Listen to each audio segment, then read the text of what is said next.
The morning of January 1st, my phone started ringing at 7:14 a.m. I know the exact time because I had just gotten home 2 hours earlier after a brutal 16-hour shift, and I was still in my scrubs sitting on the edge of my bed, too tired to even pull off my shoes. I let it ring. Then it rang again. Then again. By the fourth call in 6 minutes, I picked up, and before I could even say hello, my mother's voice came through the line so loud and sharp that I actually pulled the phone away from my ear. "How dare you?" she said. "How dare you do this to us? On New Year's, on a holiday. What kind of daughter does something like this?" I sat there on the edge of my bed, still in my shoes, still in my scrubs that smelled like antiseptic and stale coffee, and I felt something I had never felt before in 38 years of being her daughter. I felt completely, utterly calm. "Did you read the whole thing?" I asked. She didn't answer that. She just kept talking, her voice climbing higher, and somewhere in the background I could hear my sister Linda's voice layering over hers, and then my father's low rumble joining the chorus. My phone was picking up all three of them, which meant they were crowded around it together, speakerphone, probably standing in that kitchen I had eaten breakfast in every morning of my childhood. The same kitchen where, less than 12 hours earlier, they had told my 15-year-old daughter there was no seat for her at the table. I let my mother talk. I set the phone down on the comforter next to me and stared at the water stain on the ceiling above my bed, the one shaped a little like the state of Florida that I had been meaning to get fixed for 2 years, and I listened to the muffled sounds of my family falling apart in real time over something I had slipped under their door at 2 in the morning, while the whole neighborhood was still shooting off fireworks. Here is the thing about envelopes. People underestimate them. A text message can be deleted, a voicemail ignored, a conversation twisted and reframed later. But a sealed envelope with a notary stamp, hand-delivered, witnessed by no one but the cold air and a few lingering bottle rockets going off down the street, that lands differently. That has weight. That sits on a kitchen counter and waits for you. And when you open it, with your morning coffee thinking it might be a holiday card, it changes everything. I had known for a long time that something like this was coming. I just hadn't known it would be a New Year's Eve, or that it would involve my daughter standing alone in a dark apartment at 11:30 at night, texting me a single message that said, "They told me to leave, Mom. I'm home. Don't worry about me. Just finish your shift." Don't worry about me. She was 15 years old, and she was telling me not to worry about her because she knew I was stuck at the hospital and couldn't do anything about it, and she didn't want to be the reason I fell apart in the middle of a floor full of patients who needed me to hold it together. That text message is the reason I am not sorry about a single word in that envelope. But let me back up, because to understand why that letter hit them the way it did, you need to understand what our life looked like before all of this. You need to understand what I had built, what I had sacrificed, and exactly how much my family had taken for granted for the better part of a decade. My name is Ashley Mercer, 38 years old. I am a registered nurse, and for the last 6 years I have been a charge nurse in the cardiac step-down unit at Riverside Memorial Hospital in a mid-sized city in Ohio that most people drive through without stopping. I grew up here. I went to the community college here, then transferred and got my BSN from Ohio State, worked my way up through the floors, passed my certification, and landed the charge position 2 years ahead of most of my peers. I say that not to brag, but to give you the context you need, which is that I worked extremely hard for everything I have, and I did most of it as a single mother. My daughter's name is Chloe. She has my dark hair and her father's green eyes, and she has been the most self-sufficient, level-headed teenager I have ever encountered, which is both a compliment and something that quietly breaks my heart because I know exactly why she learned to be that way. Her father, Marcus, left when she was 4 years old. Not dramatically, no screaming fight, no throwing things, no affair that I ever found out about. He just sort of deflated, got quieter and quieter over the course of about 8 months, and then one Tuesday afternoon while I was at work and Chloe was at her grandmother's, he packed 2 suitcases and left a note on the kitchen counter that said he was sorry and that he would be in touch. He was in touch exactly 6 times over the next 11 years, each contact separated by long silences that stretched into years. He paid child support sporadically and in amounts that bore no relationship to the court order. I stopped chasing it after a while because the energy it cost me was worth more than the money I recovered. So it was just Chloe and me. We had a 2-bedroom apartment on the east side of town, 3rd floor, and it was small, but it was ours.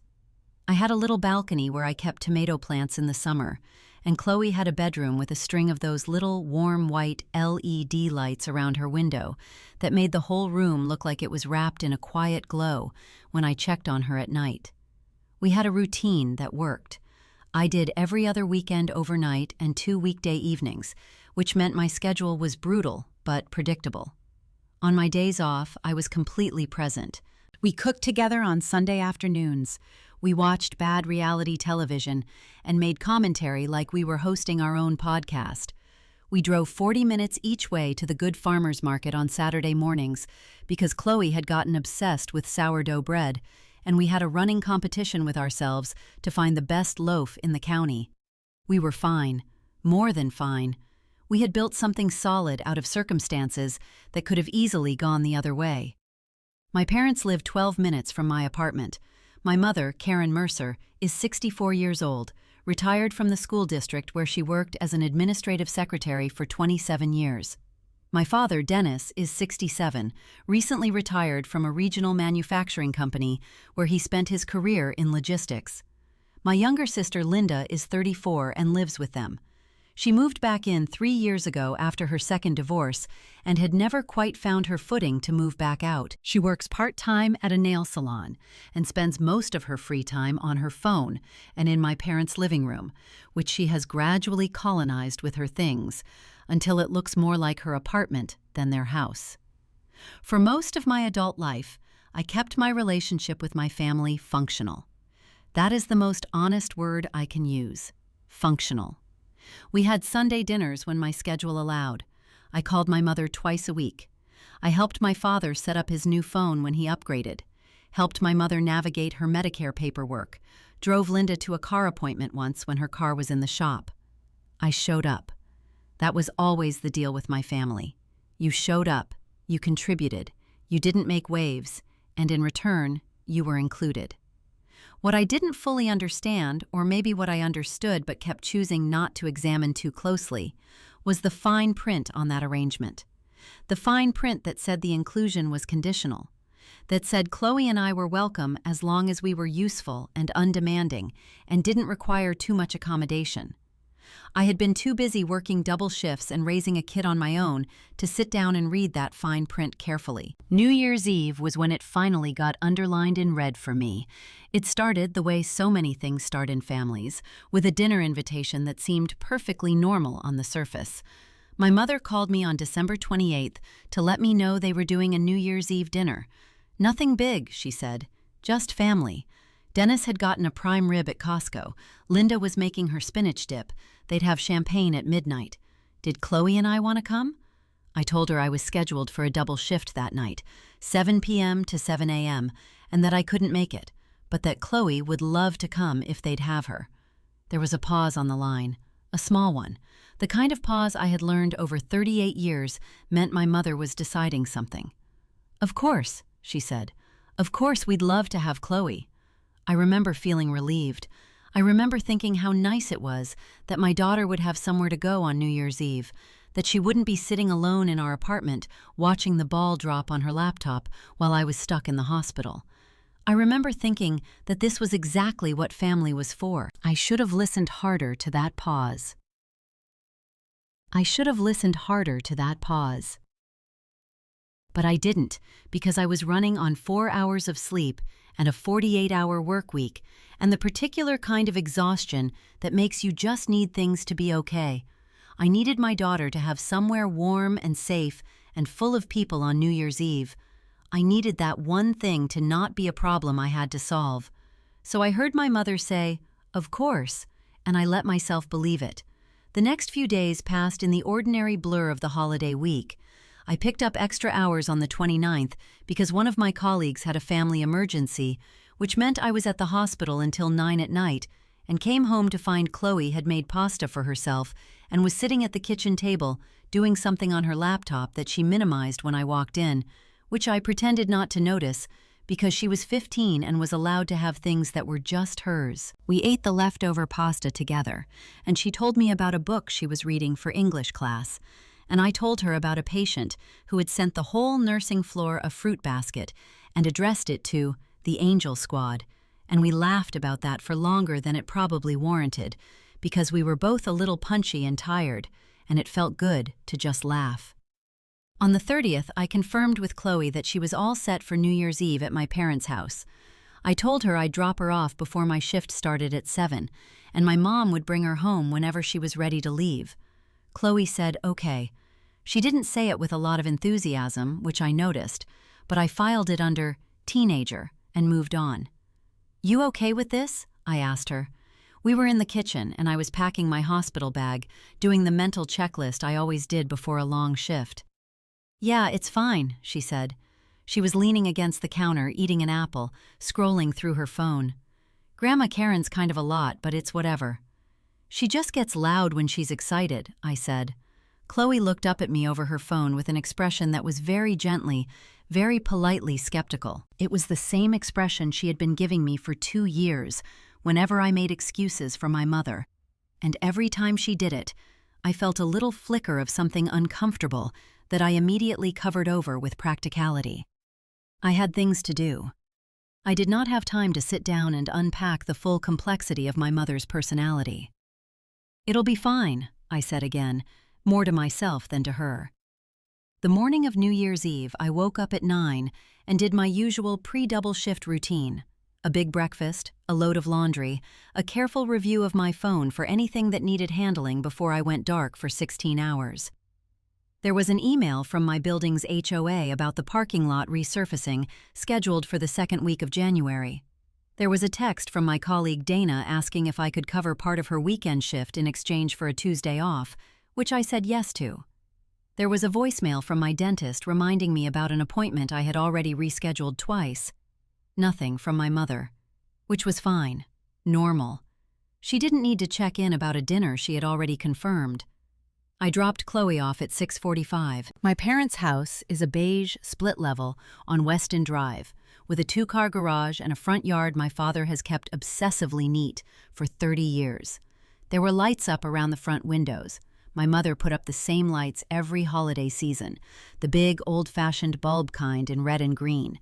And through the front window, I could see the glow of the living room lamp and the flicker of the television. It looked warm. It looked like exactly what it was supposed to look like. Chloe got out of the car with her overnight bag. She hadn't asked to spend the night. She packed it herself, I think because she thought she might end up needing to, which, in retrospect, says something I wasn't paying enough attention to at the time. Call me if you need anything, I said through the open passenger window. I'll have my phone on between rounds. I know, she said. Don't stress, just go. She walked up the front path and the door opened before she even got to it.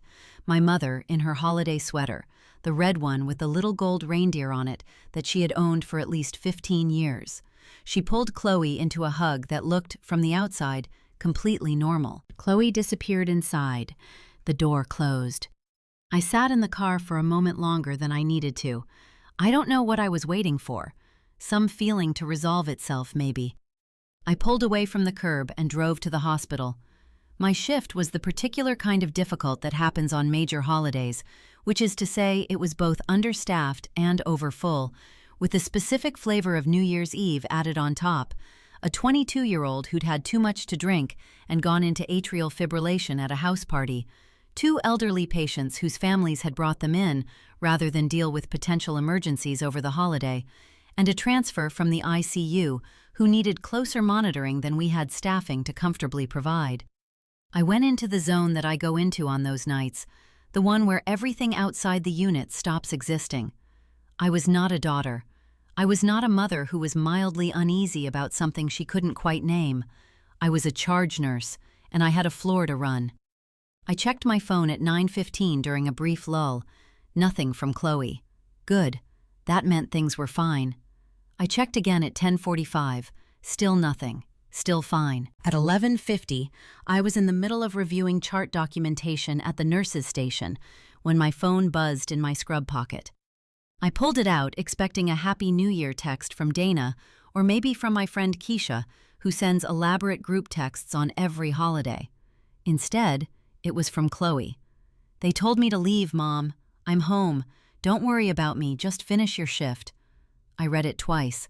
Then I read it a third time because the first two times, I think my brain was genuinely refusing to process what it said. They told me to leave.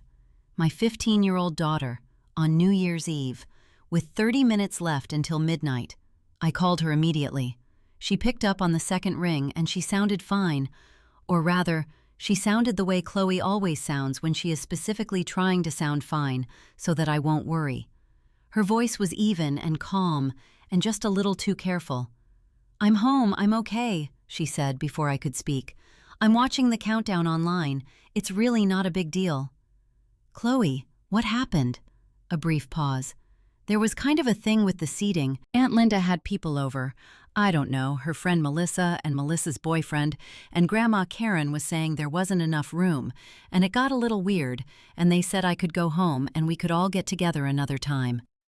I stood up from the nurse's station. I walked about 6 feet down the hallway where it was quieter. "They told you to leave," I said, "at 11:30 at night." "I mean, nobody made me walk home," she said, and there was something in her voice then, not quite bitterness, but the precise, careful way you talk about something when you are choosing not to fully feel it yet. "Grandpa Dennis called me an Uber. It was fine." My father called my 15-year-old daughter an Uber home from a family holiday dinner because Linda's friend Melissa needed a seat at the table. I stood in that hospital hallway and felt something go very, very quiet inside me. Not hot, not exploding, just quiet. The way things get quiet right before something shifts. "Stay warm," I said. "Lock the door. I'll be home by 8.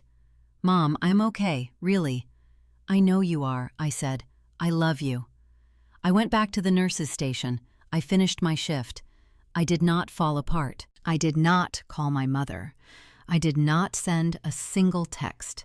But sometime around 1 in the morning, between patient checks, I opened the Notes app on my phone and I started writing. Just a few sentences at first, then more. By 3 a.m., I had 3 full pages, and I knew exactly what I was going to do with them. What I didn't know yet, what I wouldn't find out until 2 days later, when Chloe mentioned it almost casually while we were doing the dishes, was that this wasn't the first time something like this had happened. That it wasn't a one-off decision made in a crowded moment. That while I had been working my double shifts and trusting my family to be my family, there had been a conversation, a deliberate, planned conversation, that Chloe had overheard in my parents' kitchen 3 weeks earlier, before any of this had even started. She had been washing her hands in the bathroom down the hall, she told me, and the door hadn't latched all the way, and she could hear my mother and Linda talking in the kitchen. And what she heard stopped her cold. "Mom," Chloe said, not looking at me, just slowly drying a plate, "did you know Grandma Karen and Aunt Linda were talking about asking you to change your will?" I turned off the faucet. The kitchen went very still. "What?" I said. Chloe set the plate down on the drying rack. She still wasn't looking at me. "They were talking about the apartment, about whether you had a will and who the apartment would go to if something happened to you. Aunt Linda was saying something about how it wasn't fair that you had a 2-bedroom and she was stuck sharing a house, and Grandma Karen said that if you had any sense, you'd put the family first." She paused. "And then Linda said something about how maybe it was time to have a real conversation with you about your priorities." I stood there at my kitchen sink, looking at my daughter's profile in the overhead light, and I felt the floor shift under me in a way that had nothing to do with the linoleum. A conversation about my will, about my apartment, my 2-bedroom apartment that I had paid for with 11 years of night shifts and overtime and child support I'd had to chase through the courts. My apartment where Chloe had her string lights and her sourdough bread experiments and her 15 years of being the most important person in my world. They had been sitting in that kitchen, the same kitchen where I had eaten breakfast every morning of my childhood, and they had been talking about what I owned and how to get access to it. And that was when I understood that the New Year's Eve dinner hadn't been a moment of thoughtlessness. It hadn't been a crowded table and a bad decision. It had been something deliberate, something that fit into a pattern I had been too tired and too trusting to see clearly until right now, standing at my sink with my hands still wet, staring at my daughter's careful, composed 15-year-old face. "When was this?" I asked. My voice came out completely level, which surprised me. "Like 3 weeks ago," Chloe said. "I didn't know if I should tell you." I reached out and put my hand on her shoulder. "You should always tell me," I said. "Always." She nodded, and then she picked up the next plate and kept drawing, because that is who Chloe is. But my mind was already moving somewhere else entirely. It was moving toward a filing cabinet in my bedroom closet, where I kept a folder of documents I hadn't looked at in a long time. Documents about the apartment, about my accounts, about what I had built and what was legally, irrevocably mine. And somewhere in the back of my head, a question was forming, quiet, precise, and cold as January air, that I was going to need to answer before I could do anything else. How long had this been going on? I went to that filing cabinet the same night. It was almost midnight. Chloe was in her room with the door closed and her string lights glowing underneath it, and I was standing in my bedroom closet in my socks, pulling out a manila folder I hadn't touched in 3 years. Inside it, the lease for the apartment, which was in my name alone, my most recent bank statements, a printed copy of the beneficiary designations on my 401k through the hospital, and at the very back, folded in thirds, a handwritten will I had drafted with an attorney named Robert Calloway, back when Chloe was 8 years old, right after Marcus disappeared for the second time, and I had realized that if something happened to me, there was no one in my life I could automatically trust to do right by my daughter. That will left everything to Chloe, through a custodial arrangement with my colleague Dana, listed as trustee until Chloe turned 21. My parents were not mentioned. Linda was not mentioned. I had made that decision deliberately and without guilt, because at the time I had felt clearly that Chloe was my responsibility and mine alone, and that whatever I built belonged to her. Looking at that document in my closet at midnight, I felt a cold clarity that I hadn't expected. The will was legal. The apartment was mine. My accounts were mine. There was nothing for my mother and Linda to get access to unless I gave it to them voluntarily, or unless something happened to me and they decided to contest. And what I was now understanding, standing there in the quiet of my bedroom closet with that folder in my hands, was that the conversation Chloe had overheard 3 weeks ago wasn't just venting, it was strategizing. I called Robert Calloway's office the next morning and left a voicemail asking for an appointment to review my documents. His assistant called back within the hour and got me in for the following Thursday. I didn't tell anyone. I went to work. I came home. I made dinner. I watched Chloe do her homework at the kitchen table, and I did not say a single word to my mother or Linda or my father about any of it. But I was thinking, constantly, quietly, the way I think when I'm working a complicated case on the floor. Not frantic, not emotional, just methodical, running through the timeline, looking for the pattern. And 3 days after my conversation with Chloe about the overheard kitchen talk, my mother called me. It was a Wednesday afternoon. I had just gotten off a day shift and was in the parking garage pulling off my ID badge when my phone rang with her name on the screen. I almost didn't answer. Then I thought, no, let her talk. Listen to what she says and what she doesn't say. "Hi, Mom," I said. "Ashley." Her voice was warm, a little too warm, the particular register she used when she wanted something and was warming up to it. "How are you, sweetheart? How was your shift?" "Long," I said, "but okay." "You work so hard," she said. "I don't know how you do it." I waited. There it was, the setup, the acknowledgement of my hard work that always preceded a request that would require more of it. "I was thinking," she said, "we should have a real conversation, just the two of us. I feel like we haven't connected properly in a while, and I miss you." "Sure," I said. "What did you have in mind?" "Come for coffee on Friday? I'll make that coffee cake you like. We can just sit and talk." I said yes. I kept my voice normal. I said I'd be there at 10, before my afternoon shift started, and she said that was perfect, and we said goodbye the way we always did, with the kind of easy warmth that had always made me feel like the tension I occasionally noticed in our relationship was mostly in my head. That warm goodbye was something she was very good at. She had been doing it my entire life. I spent Thursday at Robert Calloway's office. He was a careful, unhurried man in his late 50s who wore reading glasses on a chain and had a framed photo of a fishing boat on the wall behind his desk. We went through my documents together. He confirmed that my will was properly executed and that the custodial arrangement for Chloe was solid. He also explained something to me that I had not fully understood before. Because I was unmarried, because my apartment was in my name alone with no co-signers, and because my accounts had no joint holders, there was virtually nothing my family could access or claim without my explicit consent.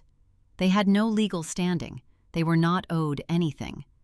The only scenario where this becomes complicated, Robert said carefully, is if you were to add someone to any of these documents, a beneficiary designation, a co-signer on a lease, a joint account. Have you done anything like that recently? No, I said. Good, he said. Keep it that way. I drove home from his office with a feeling that I can only describe as the sensation of something becoming very simple. Not easy, but simple. The lines were clear. Everything I had was legally, completely mine, and there was nothing my mother or Linda could do about that unless I handed them a door. Friday morning I drove to my parents' house on Weston Drive. The holiday lights were still up. My mother always left them through the first week of January, and the morning was gray and cold, the kind of Ohio January cold that gets into your coat before you've even walked from your car to the front door. My father's car was gone from the driveway, which I noted. A conversation that was just the two of us. She had the coffee cake on the counter and the coffee already poured when I got inside. The kitchen smelled like cinnamon and the particular vanilla candle she burned in the winter, and for a moment, the familiarity of it almost undid me. I had grown up in this smelled. I had done homework at this table. I had cried at this table after Marcus left. I had sat here 100 times and felt, if not always comfortable, at least known. I sat down. She sat across from me. She poured me a coffee and pushed the creamer toward me. And for a few minutes, we talked about nothing. The weather, whether my building was going to get the parking lot done before the spring, a neighbor of hers whose cat had gotten out. She was good at this, the slow approach, the creation of normalcy before the ask. Then she set her mug down and folded her hands on the table and looked at me with the expression I recognized as her serious face, the face that meant she had prepared for this. "Ashley," she said, "I want to talk to you about Linda." I held my mug with both hands. "Okay," I said. "She's really struggling," my mother said.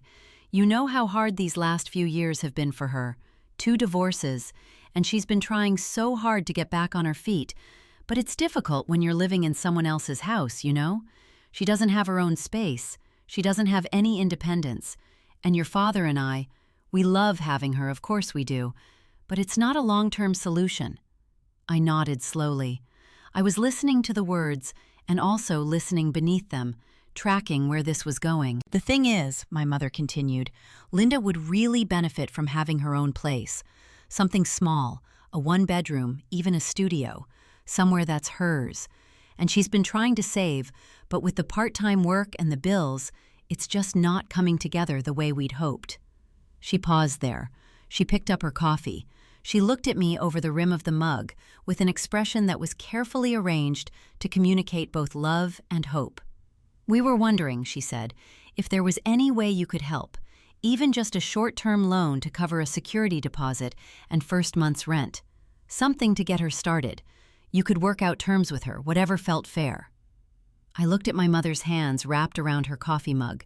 I looked at the coffee cake on the counter, golden and perfect, made specifically for this conversation. I thought about Chloe in an empty apartment on New Year's Eve, being sent home in an Uber so that Linda's friend Melissa could have a seat at the table. I thought about the conversation in this kitchen 3 weeks ago, about my will and my apartment and my priorities. "How much are we talking?" I asked. "Well, first and last, plus deposit. In this market, probably around $2,500, maybe $3,000 to be safe. $3,000.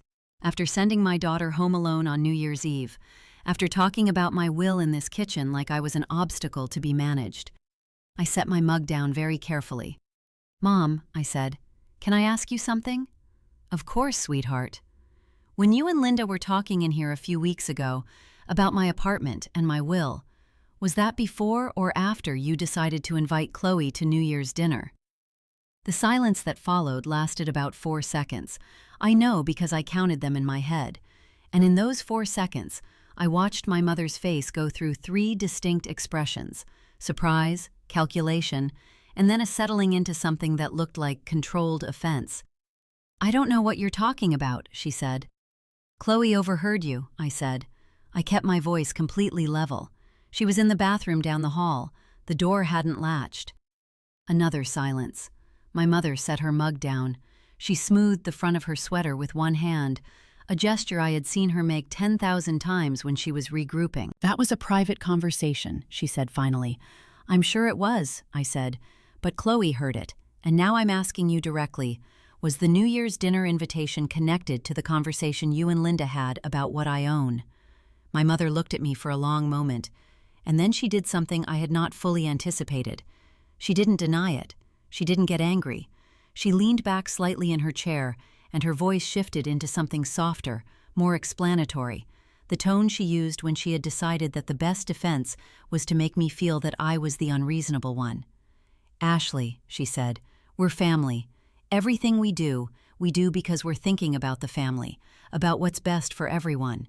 You have built a very good life for yourself, and we are so proud of you. But Linda is struggling, and you have more than you need, and it's not wrong for a family to take care of each other." More than I need. I had a 2-bedroom apartment and a charge nurse salary, and a 15-year-old daughter I was raising completely alone, and my mother was sitting across from me telling me I had more than I needed. "I need to think about this," I said. I stood up from the table. She looked up at me, and I saw something flash across her face. Not quite alarm, but a recalibration. She hadn't expected me to stand up. She'd expected the conversation to continue, to run its natural course toward a yes, or at least a maybe. "Of course," she said. "Take your time. There's no rush." I put on my coat. I picked up my bag. I walked to the front door, and I turned around one more time because I couldn't help it, because part of me still needed to see her face when I said it. "Mom," I said, "did you know Chloe sat alone in our apartment until after midnight on New Year's Eve?" My mother opened her mouth, closed it, opened it again. "We thought she'd be fine," she said. "She's so capable." "She's 15, I said. I walked out. I got in my car. I drove 3 blocks away, and then I pulled over and sat in a parking lot outside a dry cleaner for about 8 minutes, gripping my steering wheel, breathing, not crying. I wasn't going to cry about this. I was going to think about this, clearly and carefully, the way I thought about everything that mattered. Because what my mother had just told me, in the spaces between her words, in the way she hadn't denied the kitchen conversation, in the way she had pivoted to "family takes care of each other," as though that phrase erased everything else, was that this was not going to stop. There was no version of this where I had a gentle conversation, and they apologized and understood and changed.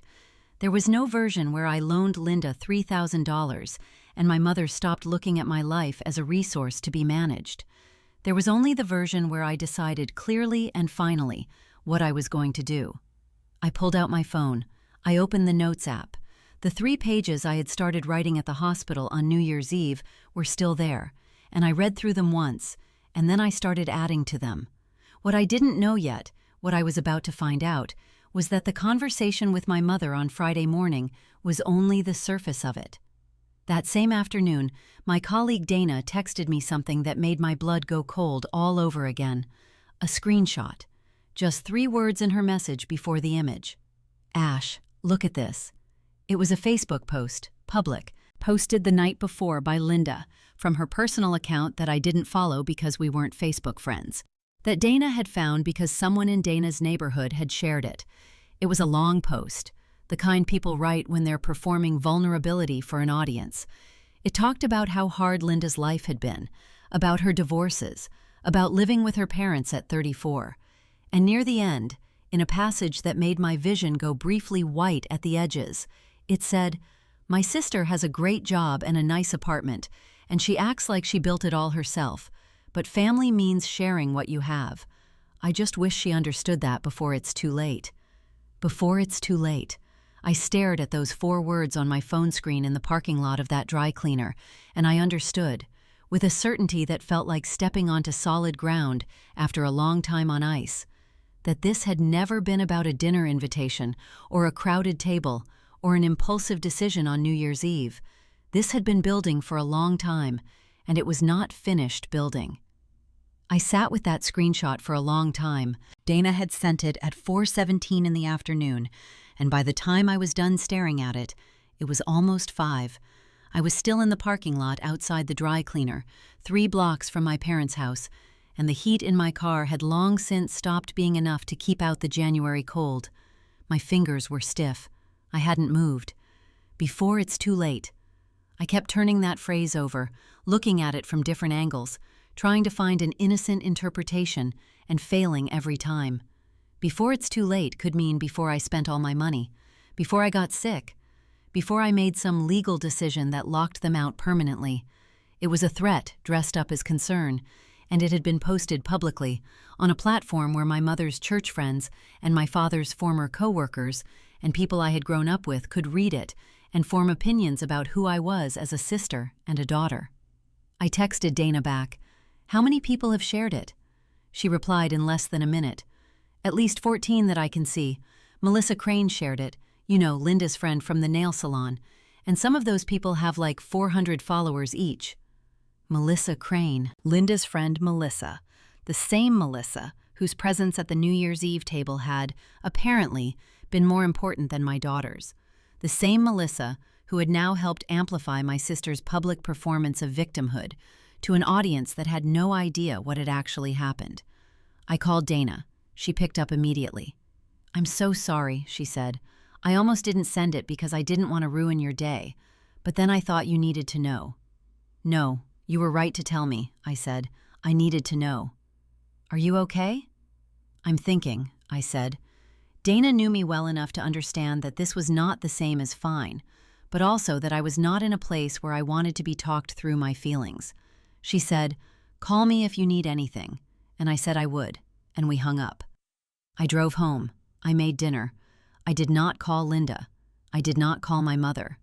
I did not post anything on social media, which is something I want to be clear about, because it would have been very easy to do, and part of me wanted to. Part of me wanted to pull up Facebook and write a factual, detailed account of exactly what had happened on New Year's Eve, with a timestamp on Chloe's text message as evidence.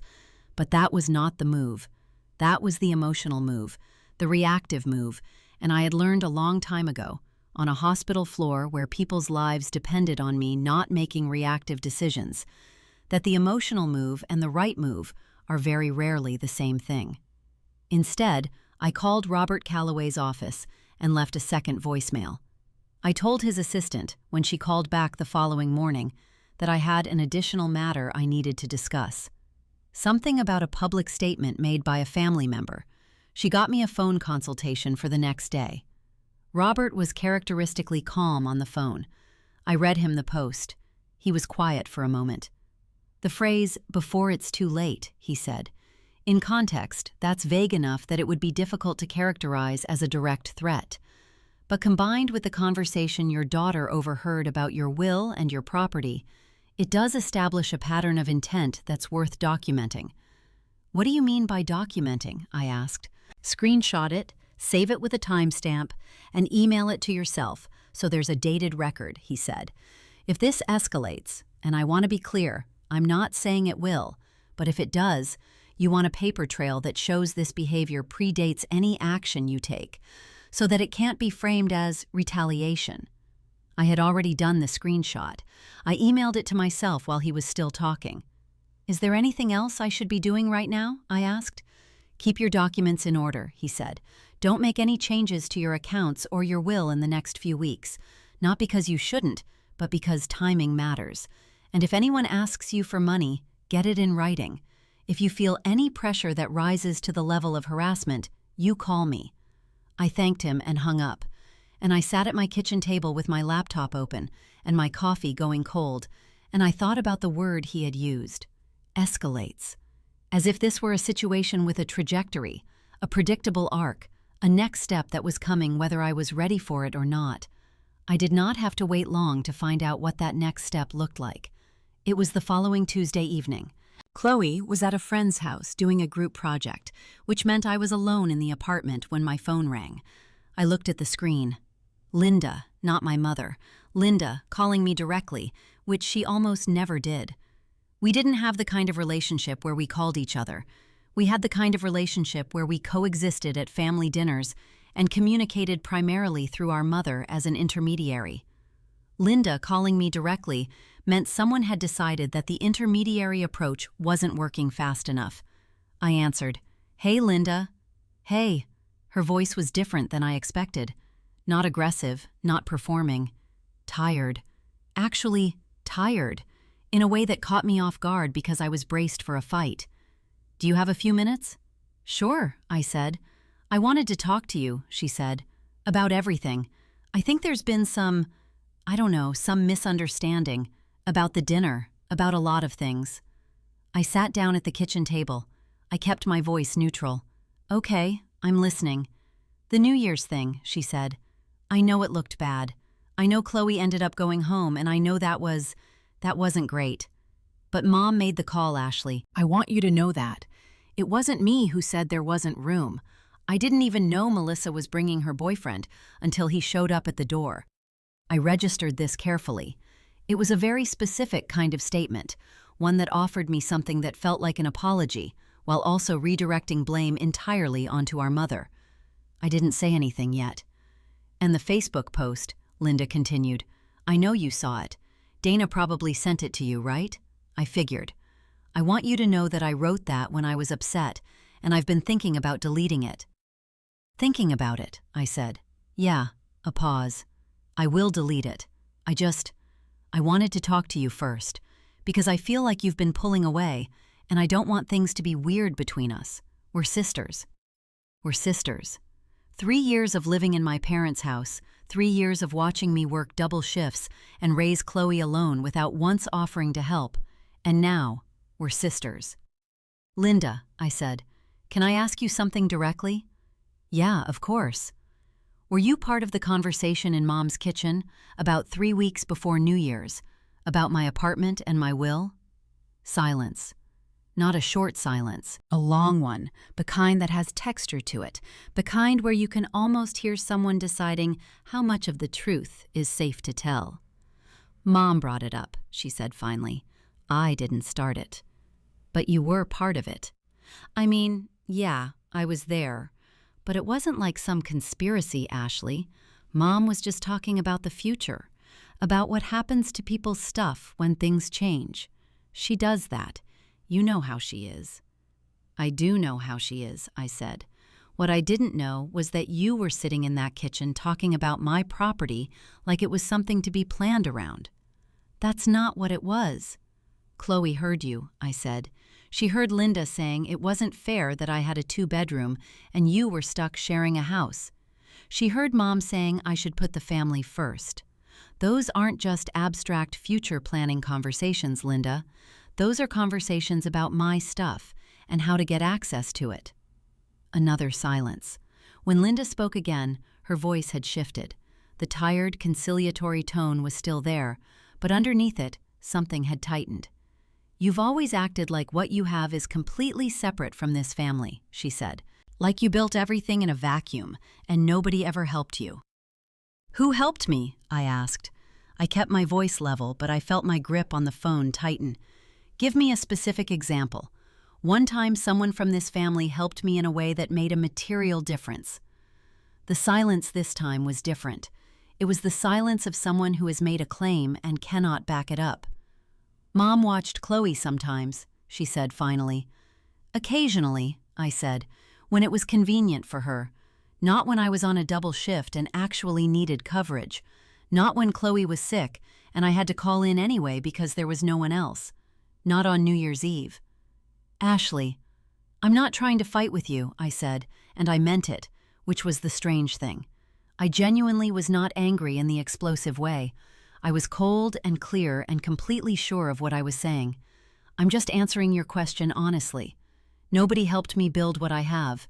I did it with overtime and student loans and child support I had to chase through the courts, and the idea that it should be available to the family because I have it and you don't.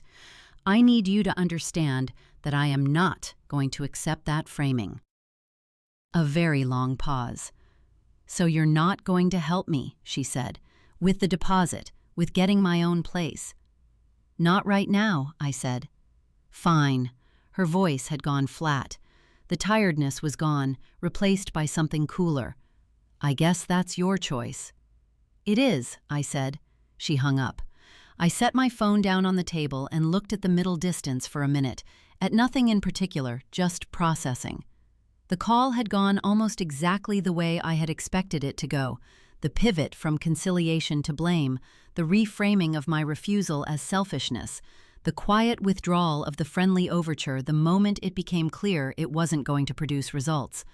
What I had not expected was the text that arrived 47 minutes later.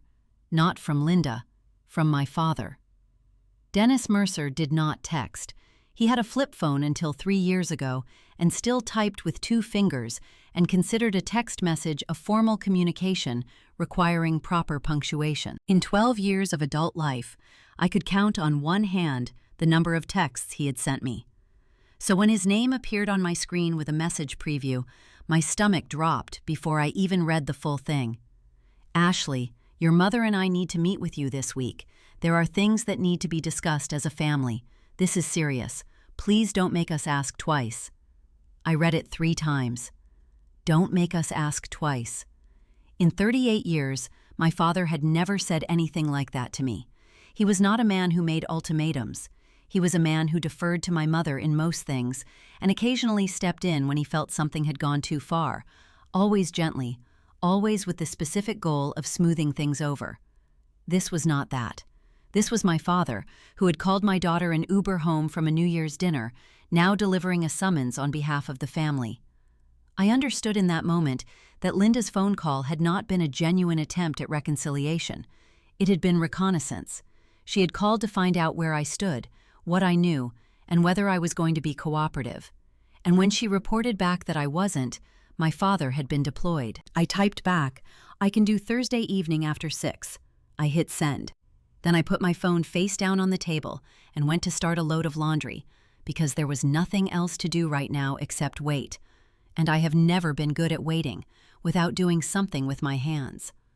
What I didn't know yet, what I would only find out when I walked into that house on Thursday and saw the expression on my mother's face, was that in the 47 minutes between Linda hanging up on me and my father sending that text, something else had happened. Something that meant Thursday's meeting was not going to be the quiet family negotiation I was preparing for. It was going to be something else entirely.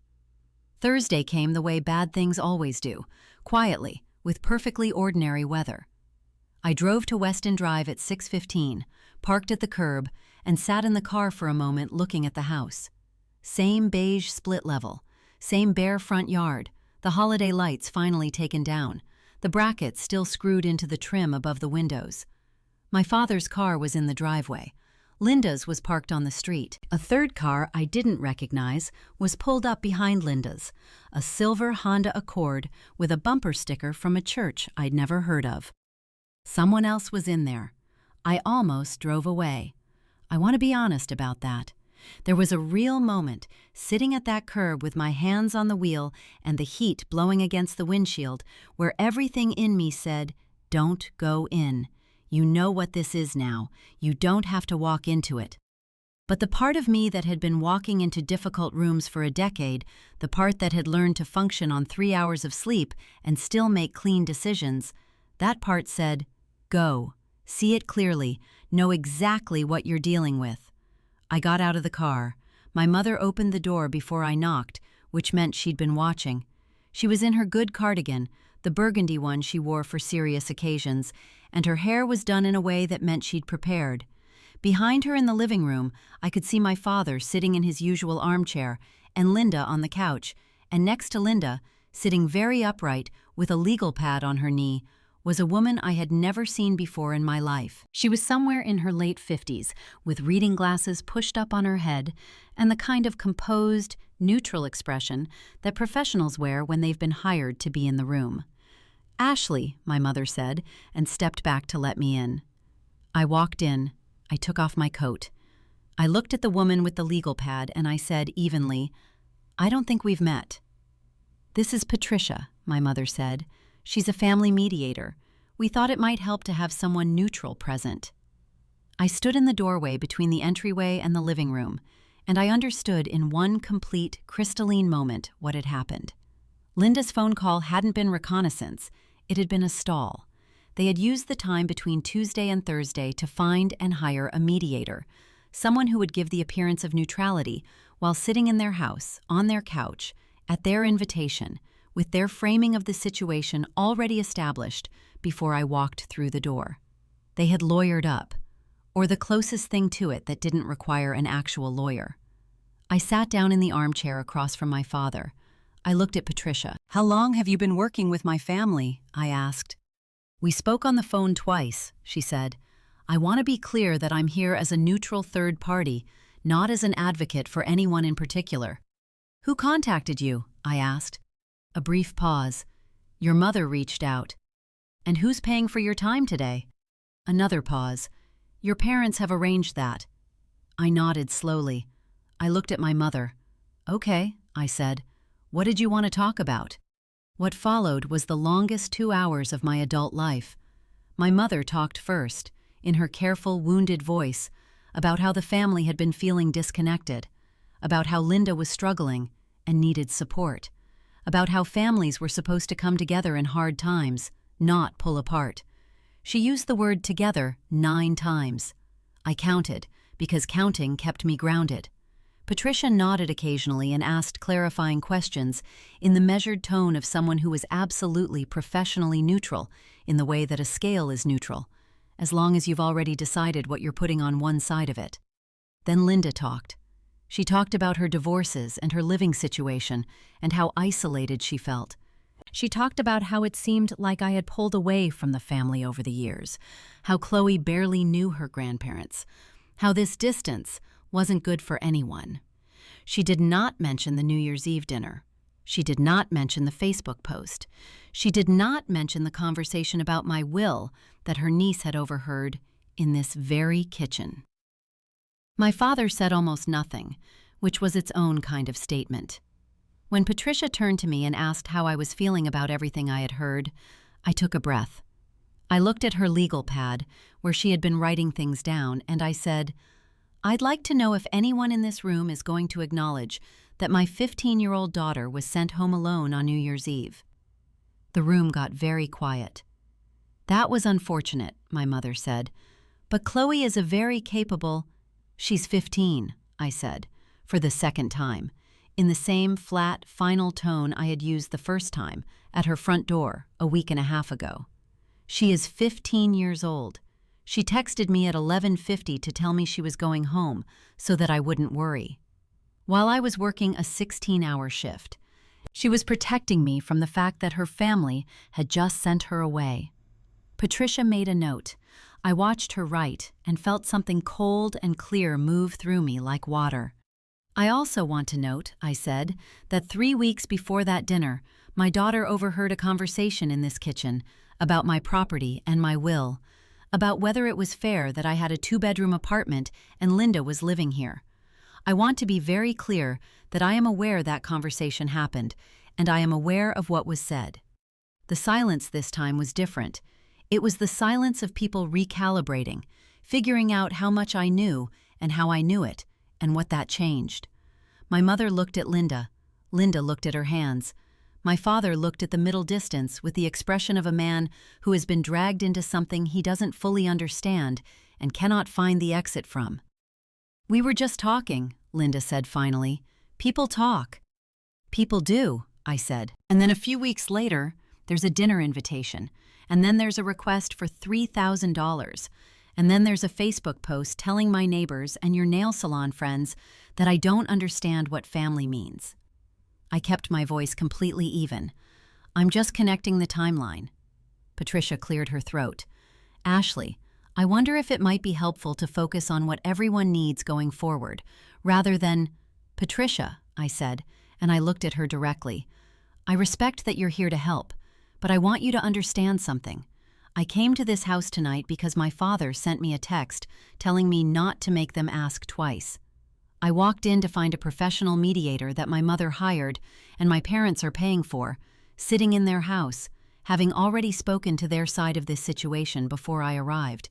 That is not a neutral environment, and I want that noted. Patricia looked at me for a moment. Then she wrote something on her legal pad, and whatever it was longer than anything she'd written before.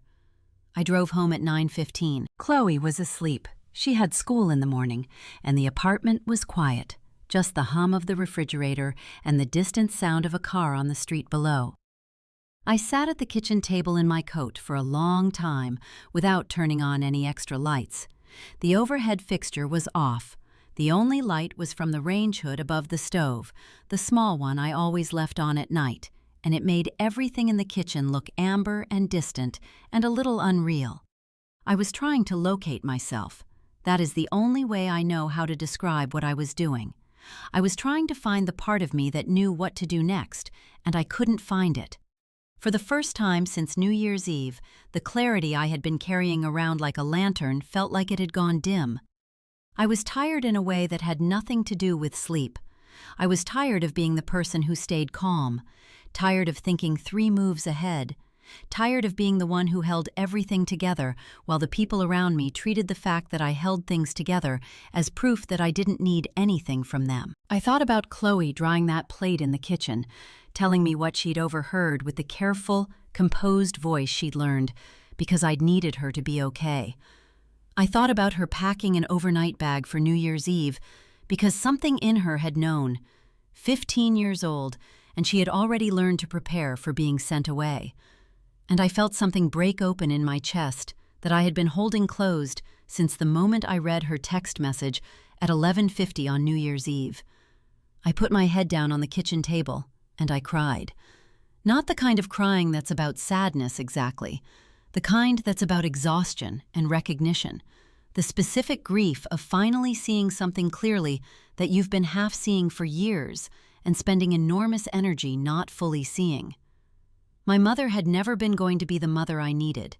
Linda had never been going to be the sister who showed up. My father had never been going to be the man who stood between me and the people who hurt me. I had known this in the background for a long time. I had just never let myself sit with it in the full light. I cried for about 12 minutes. I know because I checked my phone afterward. Not for any particular reason, just because it was there. Then I got up. I washed my face at the kitchen sink.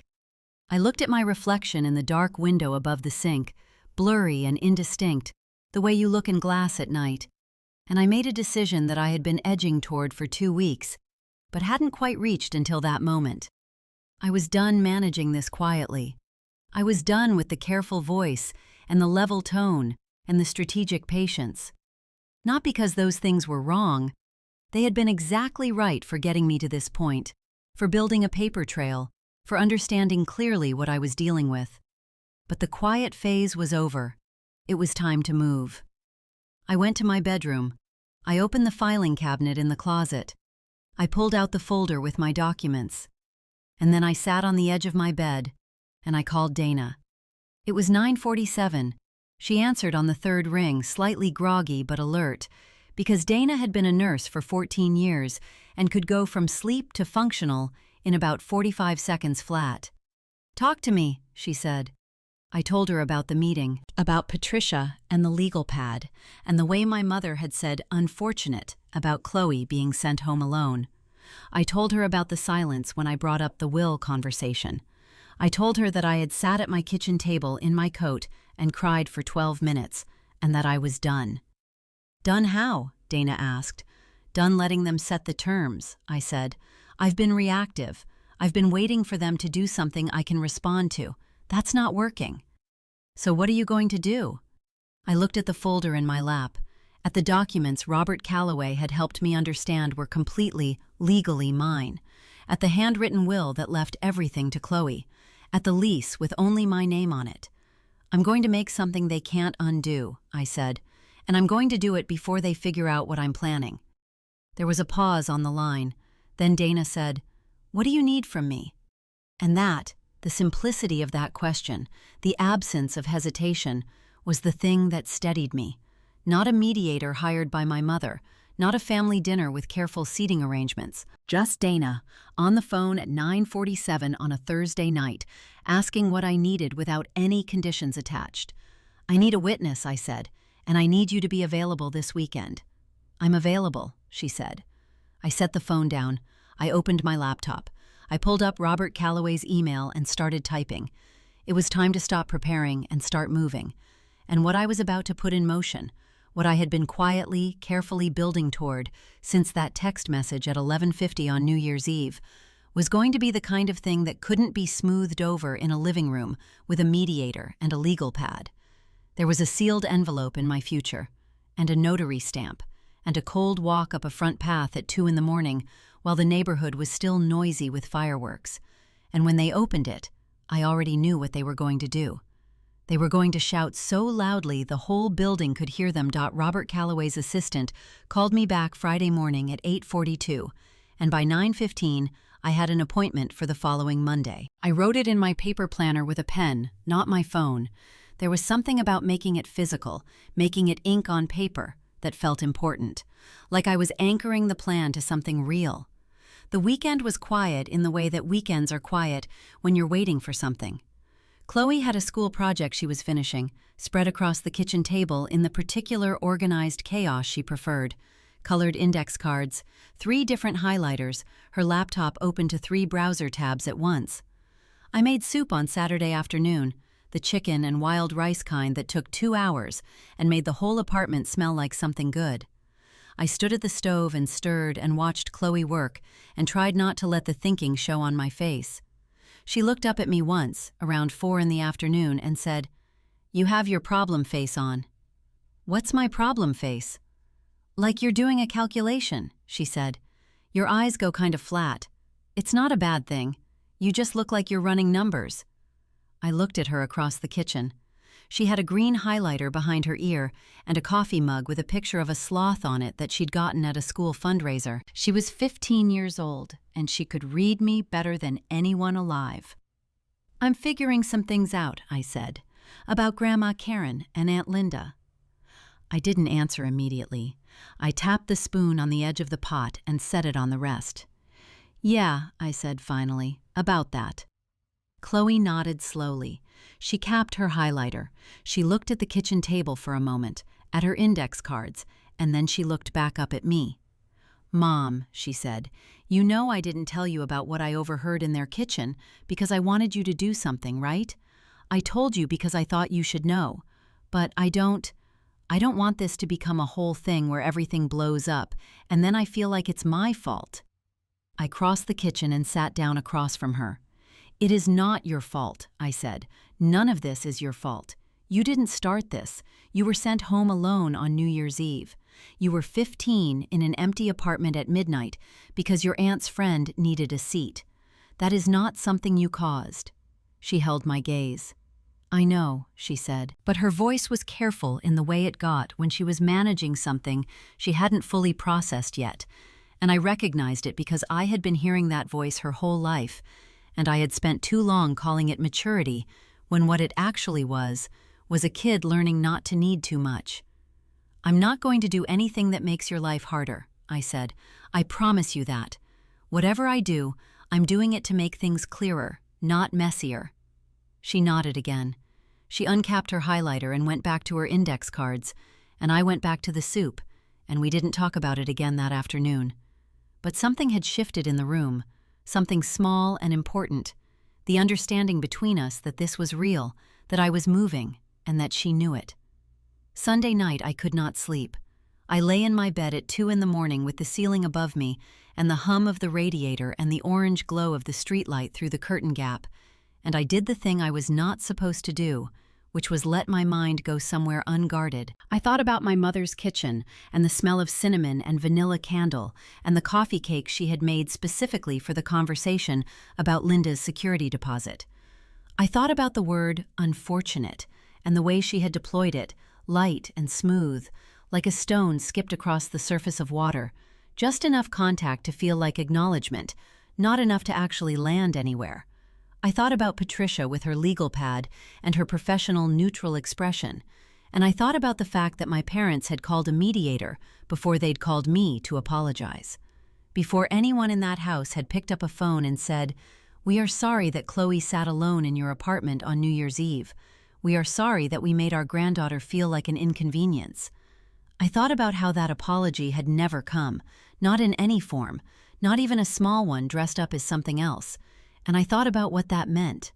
Not as a daughter who was hurt, though I was, but as a person who was trying to understand clearly what she was dealing with.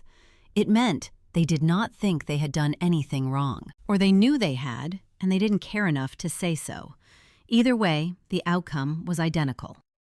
Around 3 in the morning, I got up. I went to the kitchen and poured a glass of water and stood at the sink in the dark and looked out the window at the parking lot below, where someone's car alarm had been going off intermittently for the last 10 minutes before finally going quiet. The lot was empty. The streetlights made everything look orange and flat. I could see my own reflection in the glass, dim, featureless, just the shape of me. I thought, you have been trying not to be the problem. You have been managing yourself so that you wouldn't be the one who made things difficult. You have been so careful, for so long, not to be the daughter who caused drama, the sister who made things tense, the one who didn't understand what family means. And while you were doing all of that, your 15-year-old daughter was learning to pack an overnight bag just in case, and going home in an Uber alone at 11:30 on New Year's Eve, and telling you not to worry because she didn't want to be the thing that made your night harder. Something moved through me then that wasn't anger, exactly. It was something cleaner and colder than anger. It was the feeling of a decision finishing itself, not forming. It had been forming for 2 weeks, but landing, going from motion to stillness. Done. I went back to my bedroom. I did not try to sleep. I pulled my laptop onto the bed and opened a new document and started writing. Not the notes I had been keeping, not the draft from the hospital. Something new, something precise. I wrote for 2 hours without stopping, and when I was done, I read it back twice and made 4 small changes, and then I saved it and closed the laptop and lay back against my pillow and felt, for the first time in days, like I could breathe at a normal depth. Monday morning, I met Robert Calloway at his office at 9. He was in his usual reading glasses on a chain, and he had a legal pad in front of him, and when I sat down across from his desk and told him what I wanted to do, he was quiet for a moment, looking at me over the top of his glasses. "You understand that this is irrevocable," he said. "Once it's done, it's done. They can't undo it, and it will be very difficult to walk back the relationship from here." "I understand," I said. "And you've thought about Chloe's position in all of this? How it affects her relationship with her grandparents?"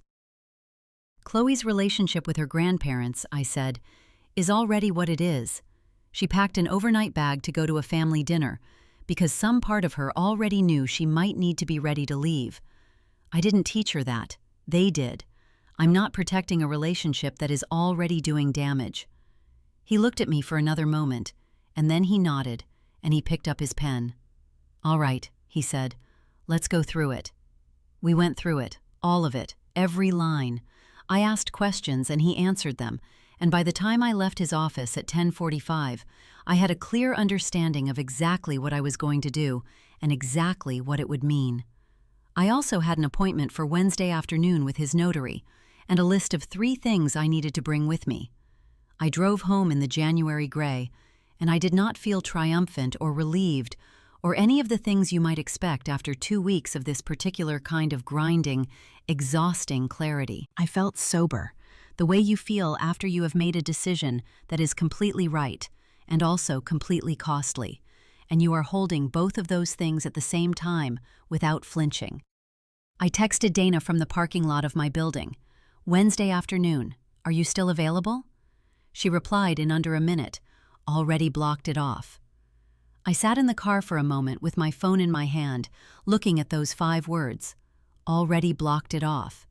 She had held the time without knowing what it was for, without needing to know, just because I had asked her to be available. I thought about what I had said to Chloe. Nobody helped me build what I have. And that was true of my family, but it was not the whole truth. Dana had covered my shifts when Chloe was sick.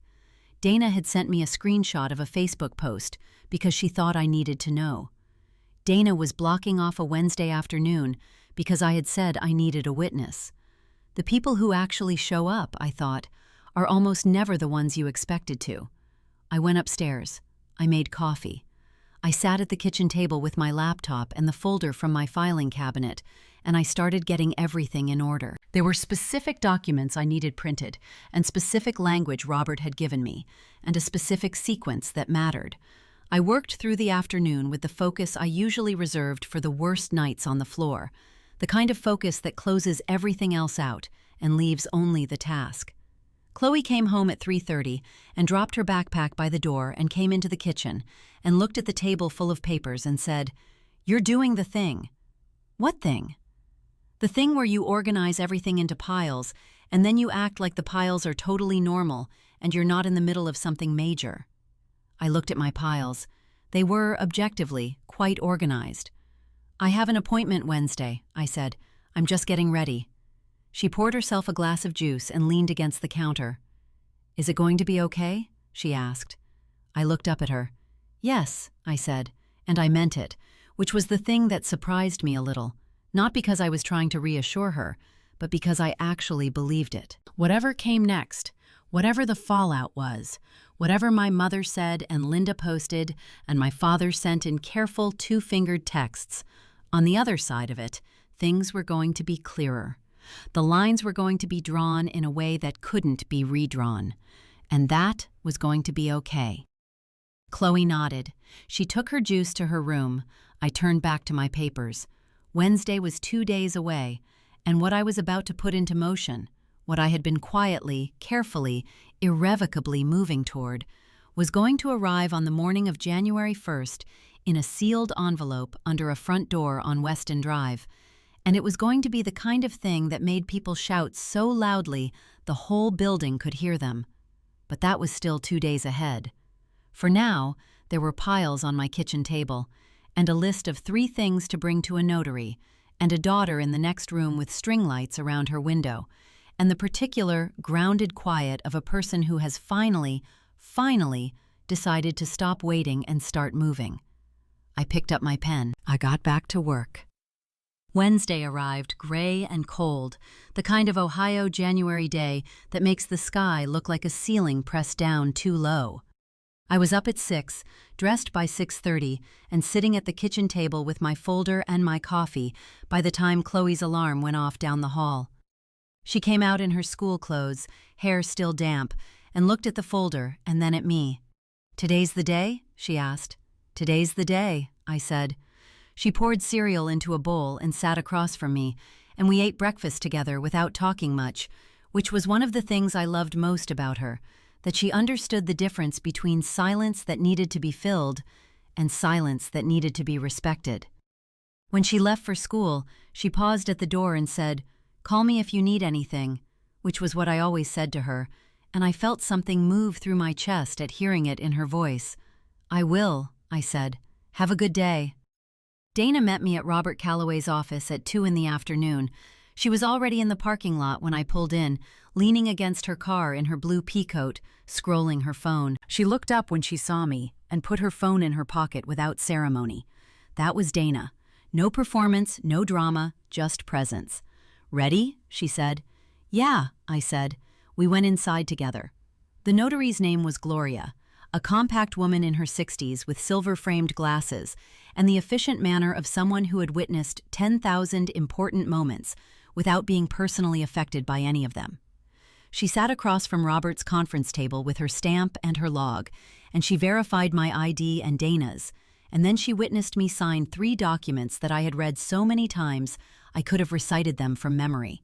The first was a formal amendment to my will, restating clearly and explicitly that the beneficiary of everything I owned was Chloe Ann Mercer, and that the trustee arrangement with Dana would continue until Chloe turned 21. Robert had suggested we also add a specific clause, and I had agreed immediately, stating that no member of my biological family, including my mother Karen Mercer, my father Dennis Mercer, or my sister Linda Mercer, was to receive any portion of my estate under any circumstances, and that any attempt to contest this document would be subject to a no-contest provision that would result in the contesting party receiving nothing.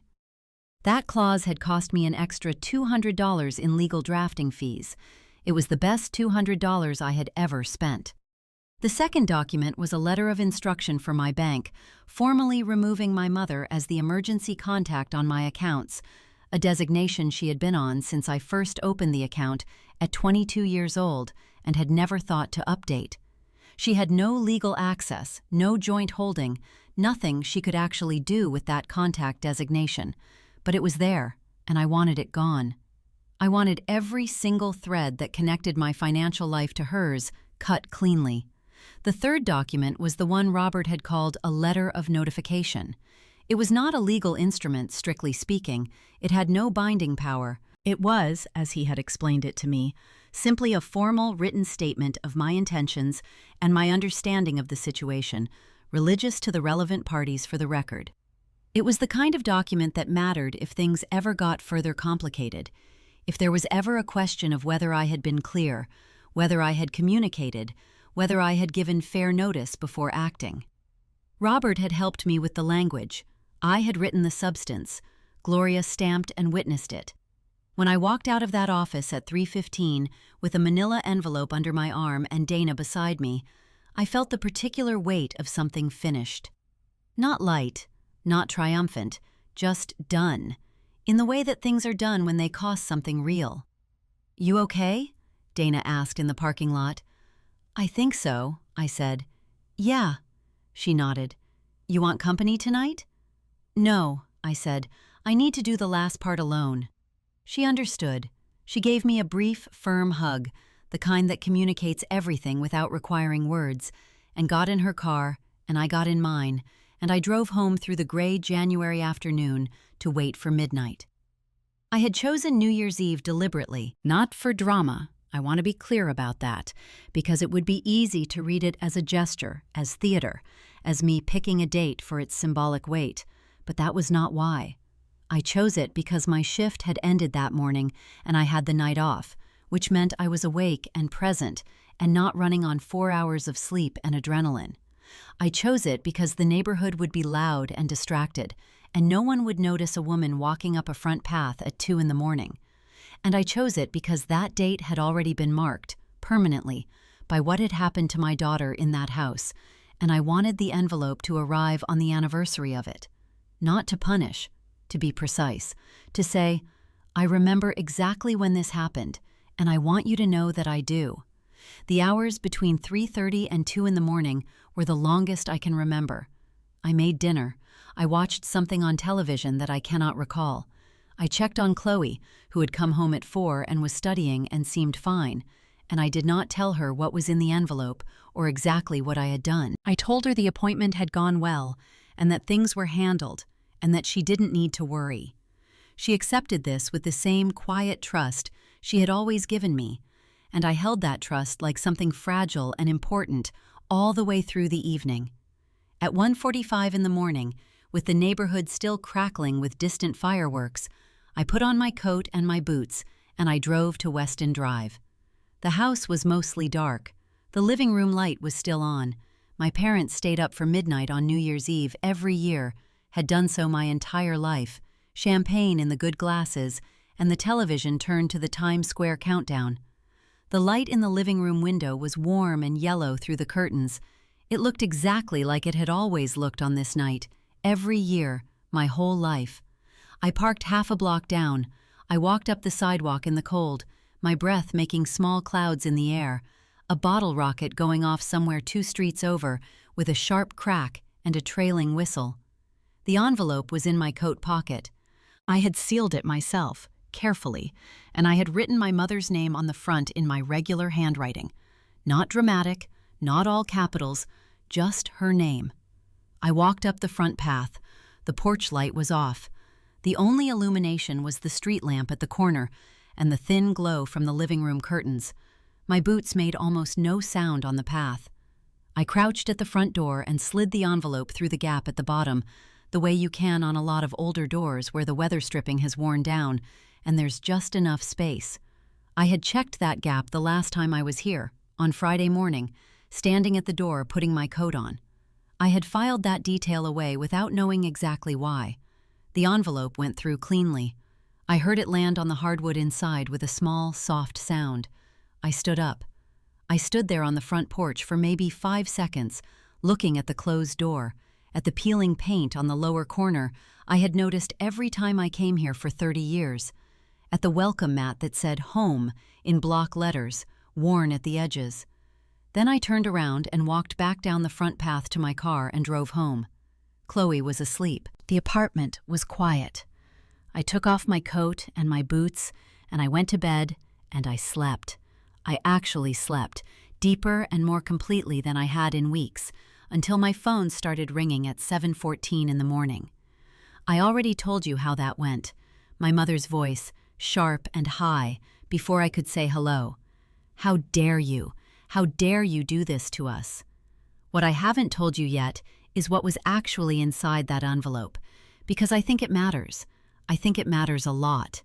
The letter of notification that Robert helped me draft said several things, in the careful, precise language of someone who has thought clearly about every word. It said that I was aware of the conversation that had taken place in my parents' kitchen approximately 3 weeks prior to New Year's Eve, in which my property and my will had been discussed.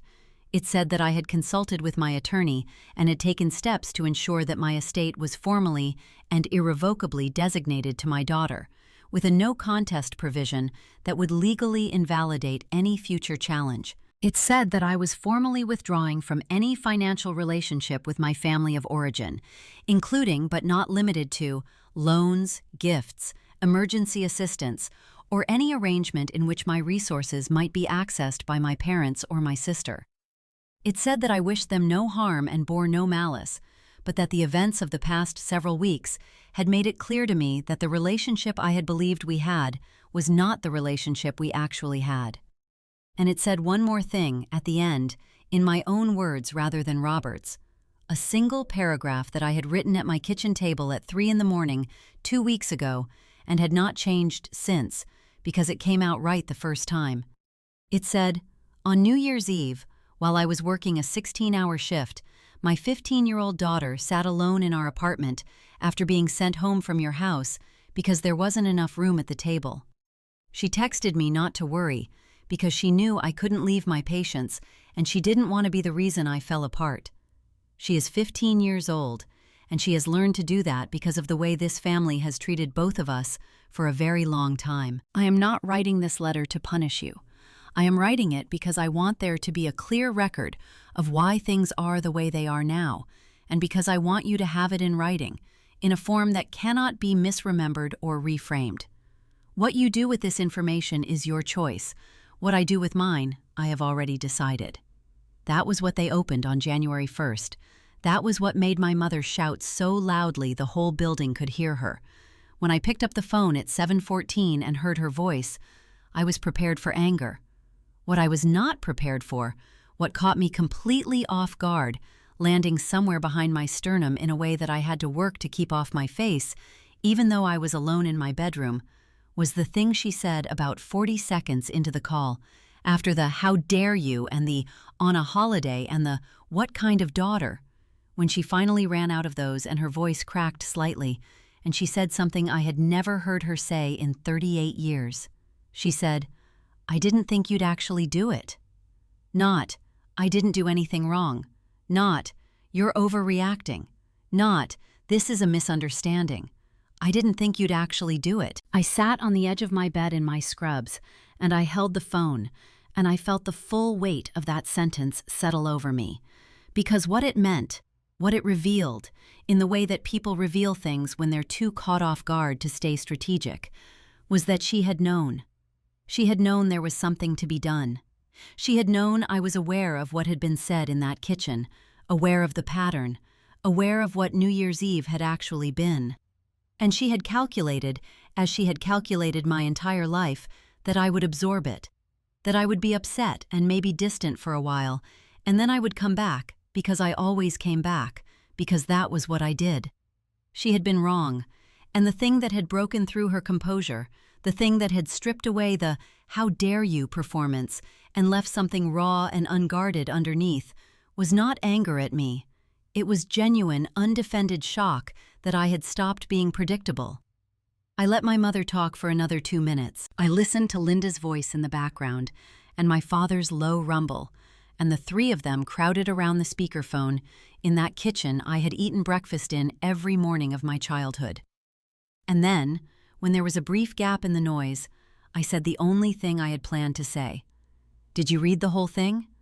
The question landed in the silence like a stone dropped into still water, and before any of them could answer, before the ripples had even started to spread, I heard something else in the background.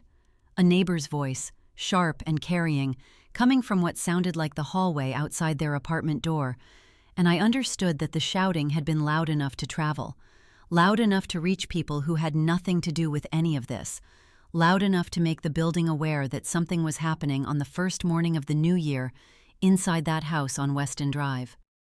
I heard my mother tell someone in the background that everything was fine. I heard the tight, managed way she said it, the voice she used for the world outside, smooth and controlled, so different from what I had just heard. I set the phone down on the comforter next to me. I looked at the water stain on the ceiling, the one shaped like Florida that I had been meaning to fix for 2 years. I could still hear my family's voices, muffled and distant, coming through the phone speaker.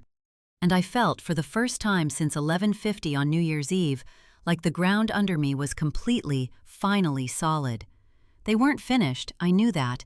My mother did not give up easily, and Linda's Facebook post was still up as of last night, and my father had sent me a text telling me not to make them ask twice. There were going to be more calls, more messages, possibly another mediator or something worse. The envelope was not the end of this, but it was the end of something. The end of the version of me who absorbed and managed and waited and stayed quiet. The end of the arrangement that had never actually been an arrangement, that had just been me giving and them receiving, and everyone agreeing not to name what it was. That version was done now, witnessed and notarized, and slipped under a door at 2 a.m. while the fireworks were still going. My phone was still lying on the comforter. I could hear my mother saying my name into it, her voice cycling back from raw shock into something more controlled, more strategic. I could hear her recalibrating in real time. I could hear her deciding what the next move was. I picked up the phone. I said, "I have to sleep, Mom. I just worked 16 hours." And before she could answer, I ended the call. The calls did not stop after I hung up. My phone buzzed 11 more times that morning. My mother, then Linda, then my mother again, then a number I didn't recognize that I later figured out was my Aunt Roberta, my mother's older sister in Columbus, who had apparently been called in as reinforcement. I non-existent and slept until noon, the deep, flat sleep of someone who has finally put down something very heavy. When I woke up, there were 4 voicemails. I made coffee before I listened to them. I stood at the kitchen counter in my socks and listened to all 4 in sequence, without stopping, without reacting. The way you listen to a difficult conversation, you need to fully understand before you respond to any of it. My mother's first voicemail was the shouting one, variations on "how dare you," delivered at a volume that confirmed what I had already suspected, which was that the neighbors had not been imagining things. Her second was quieter, more controlled, and more frightening for it. She said she needed me to understand that what I had done was a legal matter, and that she had spoken to someone, and that I should expect to hear more about this. She said the word attorney in a way that was clearly meant to land like a threat. Linda's voicemail was 8 minutes long. 8 minutes. I stood there and listened to all of it, because I had decided I was going to hear everything clearly, and what I heard was a person who had been rehearsing this conversation for a long time. She talked about how unfair my life had always been to her, how I had gotten the college path and she hadn't, how I acted like I was better than everyone because I had a nursing degree and an apartment, how the will thing was just a conversation, just family talking the way families talk, and I had taken a private moment and weaponized it. That was the word she used, weaponized. I noted it carefully. People choose that word when they feel exposed, when the thing they did is being named accurately, and they need to reframe the naming as the crime rather than the thing itself. My father's voicemail was 40 seconds. He said my name. He said he was disappointed. He said he hoped I knew what I was doing. Then he hung up. It was the voicemail that sat heaviest with me, not because it was the most painful, but because it was the most honest. He didn't try to dress it up. He was disappointed, and he said so, and there was something almost clean about that compared to everything else. I called Robert Calloway at 12:30. His assistant put me through directly. "My mother mentioned an attorney in a voicemail," I said. "She said I should expect to hear more." "That's not unusual," Robert said. He sounded unsurprised, which itself was reassuring. "Do you know who she spoke to?" "No, she didn't say a name." "All right, if you receive any formal communication, a letter, a legal notice, anything in writing, you forward it to me immediately before you respond to it or acknowledge it in any way. Don't call her back about this. Don't engage with the attorney claim directly. Let it sit. And if nothing comes?" "Then it was a threat made in a moment of panic," he said, which, based on what you've described, is the more likely scenario. "The documents are solid, Ashley. There is nothing to challenge. The no contest provision is airtight. If they consult a legitimate attorney, that attorney will tell them exactly that." I thanked him and hung up. I poured a second cup of coffee. I looked out the kitchen window at the January gray and thought about my mother saying she had spoken to someone, and I felt something I had not expected to feel. Pity. Not sympathy, not forgiveness, just the clean, impersonal pity you feel for someone who is making a move from a position of no actual power and doesn't know it yet. Chloe came home at 3:15, dropped her backpack, and found me at the kitchen table with my laptop and a mostly empty coffee pot. "What happened?" she said, reading me the way she always did. "They called," I said. "A lot." She sat down across from me. "And?" "And nothing happened," I said. "That's the point. They called, and I let them call, and I listened to the voicemails, and I talked to Robert, and nothing is different from yesterday. Everything I put in place is still in place." She was quiet for a moment, looking at me carefully. "Mom," she said, "did Grandma Karen actually call an attorney?" She said she did. Robert thinks it's more likely she made a call and got told there's nothing to do. Chloe nodded slowly. She pulled her knee up to her chest, her chin resting on it, in the particular position she sat in when she was thinking through something carefully. "I keep waiting to feel bad about it," she said, "about everything that happened, but I don't. Is that wrong?" I looked at my daughter, 15 years old, green eyes, my dark hair, sitting in the kitchen she had grown up in the apartment we had built together out of overtime shifts and sourdough experiments and Sunday cooking and string lights around a bedroom window. "No," I said, "it's not wrong." "I felt bad on New Year's Eve," she said. "When they told me to leave, I felt like something was wrong with me."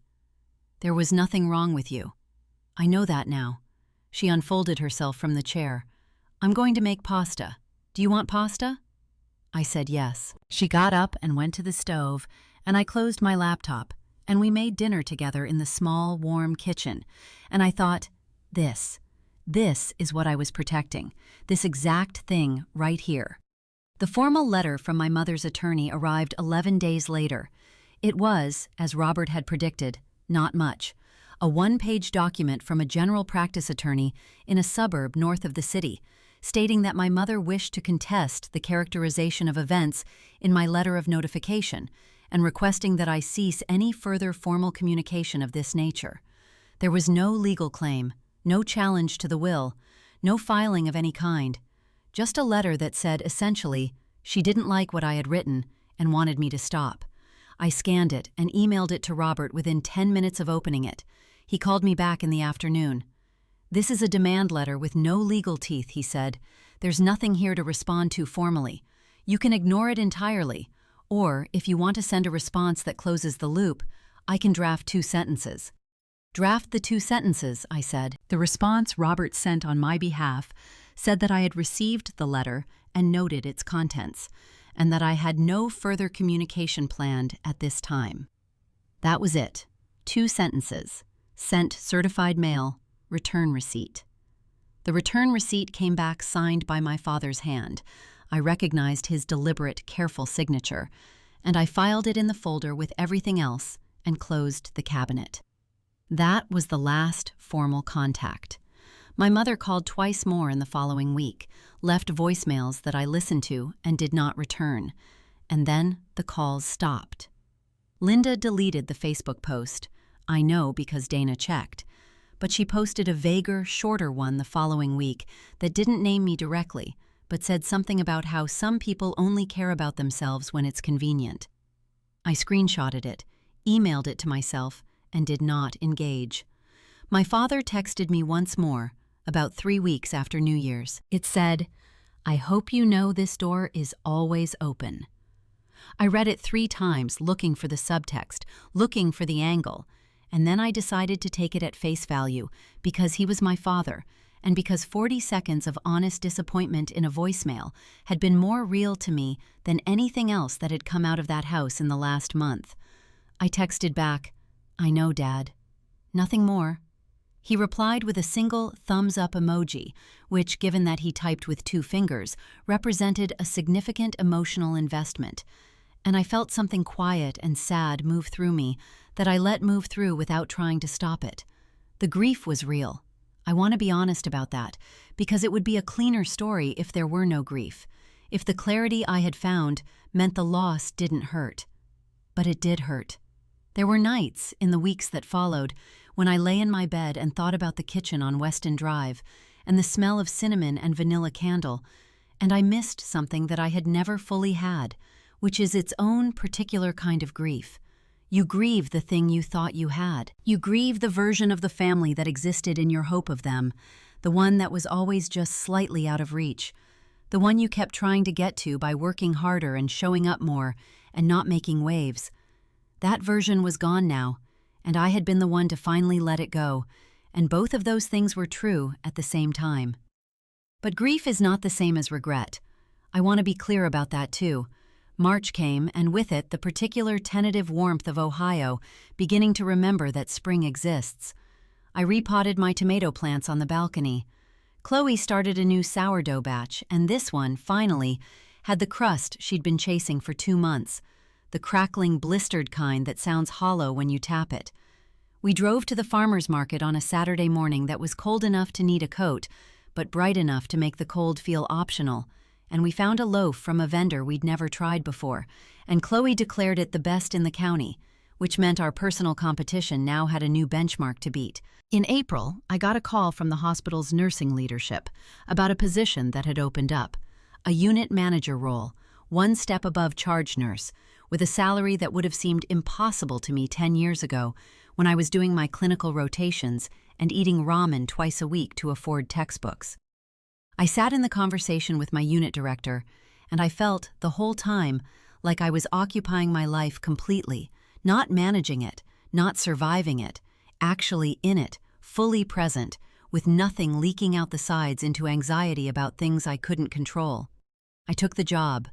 Dana threw me a small celebration in the break room with a cake that said, charge nurse to the whole unit, in green frosting, which made no grammatical sense, and which I loved completely. Chloe turned 16 in May. I asked her what she wanted to do, and she said she wanted to go to the farmer's market and then come home and cook something complicated together, and that was what we did. We made a full Sunday roast, the kind that takes 4 hours and dirties every pot in the kitchen, and we ate it at the table with the good plates, and Chloe put on a playlist she'd made, and we talked for 2 hours after dinner about nothing important and everything that mattered. At some point she said, "This is the best birthday I've had." And I said, "Really? Better than the one where we went to that water park and the locker ate our key?" And she laughed so hard she had to set her fork down, and I held that sound somewhere in my chest, like something I was keeping safe. There is a version of this story where I end by telling you that my mother apologized, that she showed up one day with her burgundy cardigan and her coffee cake, and she sat across from me at my kitchen table and she said, "I sent your 15-year-old daughter home alone on New Year's Eve, and I talked about your property in my kitchen like it was something I was owed, and I was wrong about all of it." There is a version where Linda deleted every Facebook post and called me and said she was sorry and meant it. There is a version where my father did more than send a thumbs-up emoji. None of those versions happened. I'm telling you that because I think it matters.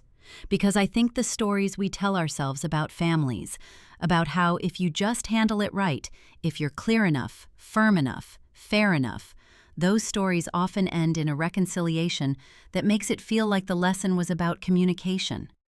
Like the problem was just a misunderstanding that got resolved. This was not a misunderstanding. This was a pattern. And patterns don't resolve because you send an envelope. They resolve because you stop participating in them. The envelope was not a message in a bottle hoping to change someone. It was a line, drawn clearly, witnessed and notarized, that said, "This is where I end and where you begin, and I am no longer going to blur that line for anyone's comfort, including my own." My name is Ashley Mercer. I am 38 years old. I am a unit manager at Riverside Memorial Hospital. I have a 2-bedroom apartment with a balcony where tomato plants are already climbing their stakes in the June sun. I have a 16-year-old daughter who can bake sourdough bread that sounds hollow when you tap it, who reads my face like a map, who packed an overnight bag to a family dinner because she had already learned to be ready to leave, and who is, slowly, in the safety of this apartment and this life we have built, learning that she doesn't have to be ready anymore. I did not get the family I needed, but I stopped pretending I had it, and that turned out to be the thing that made room for the life I actually have. And the life I actually have, on a Saturday morning at a farmer's market, with a loaf of bread under my arm and my daughter walking beside me in the thin Ohio spring sun, is enough. More than enough. It is, without qualification or caveat, exactly what I chose.